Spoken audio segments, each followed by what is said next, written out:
En novembre 2026, les règles pour les découverts bancaires vont changer en France. Et avant de vous énerver, donnez-moi une minute pour vous expliquer pourquoi c'est une bonne nouvelle. Alors, les découverts bancaires, jusqu'à présent, n'étaient pas considérés comme un crédit à la consommation comme les autres. Et la réglementation européenne va changer et donc, à partir de novembre 2026, il faudra que les découverts soient considérés comme des crédits à la consommation comme les autres. Beaucoup de gens vous ont dit ou on a lu que les découverts bancaires allaient être interdits. C'est faux, c'est complètement faux. Et les banques ont déjà dit d'ailleurs que cette nouvelle réglementation ne changerait pas qui aurait le droit ou non à un découvert. En revanche, qu'est-ce que ça va changer ?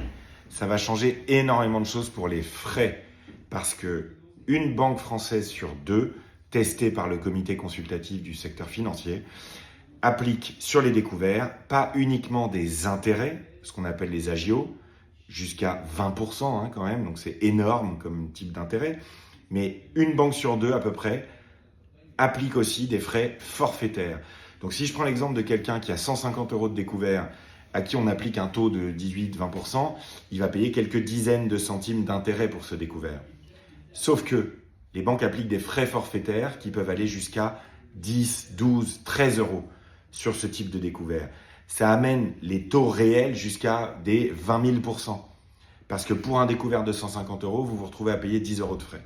Eh bien ça, avec l'harmonisation réglementaire et avec le fait que les banques seront obligées de considérer le découvert bancaire comme un crédit à la consommation classique, ces frais-là, ils vont enfin disparaître.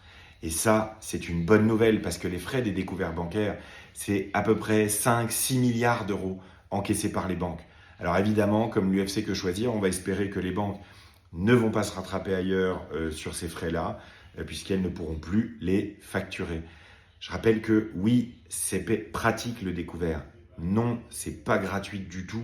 Et pour avoir vécu moi-même à découvert pendant très longtemps, il vaut mieux prendre son argent en main et essayer de se constituer une petite épargne de précaution pour plus avoir besoin du découvert. À partir de novembre 2026, au moins, il n'y aura plus ces frais forfaitaires. Et ça, c'est une bonne nouvelle pour le pouvoir d'achat des classes moyennes et des classes populaires.